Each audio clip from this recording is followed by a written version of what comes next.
మా కోసుపాలెం గ్రామంలో విశేషం ఏంటంటే ఎండు తాటాకులు బాగా కొడతారు. వాళ్ళకి అదొక ఆనందం, ఎండు తాటాకులు కడతాం. మోదే మండలం, కృష్ణా డిస్టిక్. 16 తారీఖున, ఫిబ్రవరి 16 తారీఖున నా సెల్ ఫోన్తో 19,200 ఏపీ ఆర్టీసీ వాళ్ళు బస్ స్టాండ్కి వెళ్తే ఎంక్వైరీకి నా ఫోన్ లాగేసుకుంటే ఎవరు న్యాయం చేయలేదు. మా ఊళ్ళో కండక్టర్ ఉన్నాడు, వాడి పేరు విఆర్ రావు, వెంకటేశ్వర రావు. మరి అవనిగడ్డ డిపో, మరి బందర్ డిపో. ఆయనకన్నా చెప్తే నా చేయను పక్కన చేయను. ఏమయ్యా నువ్వు చాలా ఇబ్బంది పెట్టావంట అని. మరి ఆ ఇబ్బంది పెడితే మరి ఆర్టీసీ వాళ్ళు, మచిలీపట్నం బస్ స్టాండ్ వాళ్ళు, ఏపీ ఆర్టీసీ వాళ్ళు నన్ను ఎందుకు అరెస్ట్ చేయలేదు? ఇన్ని రోజుల నుంచి నన్ను ఎందుకు అరెస్ట్ చేయలేదు? నేనేమైనా తప్పు చేస్తే సన్న ఫోన్ అన్నా ఇప్పించాడా? ఆ మహానుభావుడు ఫోన్ ఇప్పించాడు, ఇంకా పైగా నవ్వుతున్నాడు.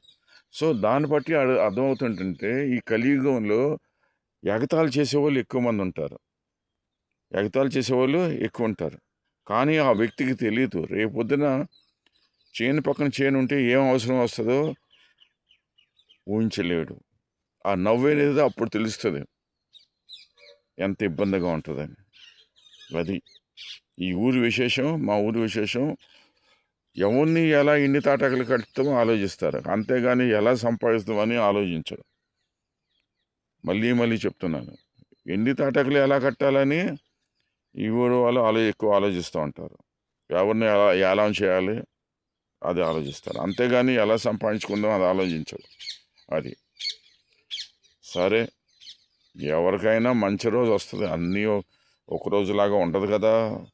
అది అప్పుడు చూద్దాం. ఈ కేవీఆర్ గారి సంగతే, రావు గారి సంగతి అప్పుడు చూద్దాం. ఉంటాను. ఎక్కువ మాట్లాడితే మరి అసలే మా ఊర్లో ఎండి తాటాకులు కడతారు.